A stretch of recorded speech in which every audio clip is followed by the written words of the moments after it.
আজকে উল্টো রথযাত্রা, অর্থাৎ জগন্নাথ দেবের মন্দিরে, পুরীর জগন্নাথ দেবের মন্দিরে যখন রথ টান হবে, সেই রথটাকে নিয়ে কি করা হয় জানেন? প্রথমে ছোট থেকে বড় সব অংশগুলোকে আলাদা করা হয়, তারপর বড় অংশগুলোকে নিলামে তোলা হয়। 50,000 থেকে শুরু হয় নিলামে ওঠা, আরো বাড়তে থাকে, এবং ছোট অংশগুলো যেগুলো পড়ে থাকে সেগুলো কিন্তু জগন্নাথ প্রভুর ভোগের কাজে লাগানো হয়, অর্থাৎ রান্নার কাজে লাগানো হয়। ভোগটা বিতরণ করা হয় লাখ লাখ মানুষের মধ্যে প্রসাদ হিসাবে।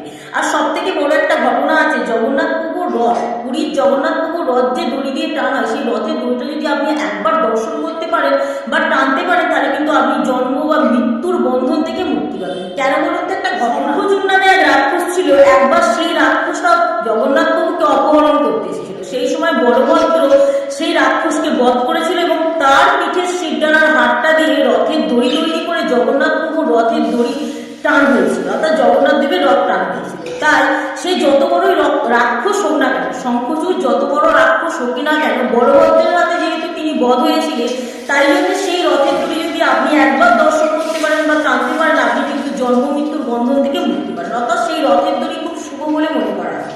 এছাড়াও কিন্তু জগন্নাথ দেবের যে রথ তৈরি হয় যে কাঠ দিয়ে, সেই কাঠ কিন্তু কাটা হয় সোনার উৎখাত দিয়ে, এবং জগন্নাথ প্রভুর যে রথ যেই রাস্তা দিয়ে নিয়ে যাওয়া হয়, সেই রাস্তাটা কোনো সাধারণ ঝাড়ু দিয়ে ঝাঁপ দেওয়া হয় না, সোনার ঝাড়ু দিয়ে ঝাঁপ দেওয়া হয়। অর্থাৎ আপনি যদি সুযোগ পান পুরীর জগন্নাথ মন্দিরে রথের সময় একবার হলেও সেখানে গিয়ে রথের দড়ি স্পর্শ করে আসেন।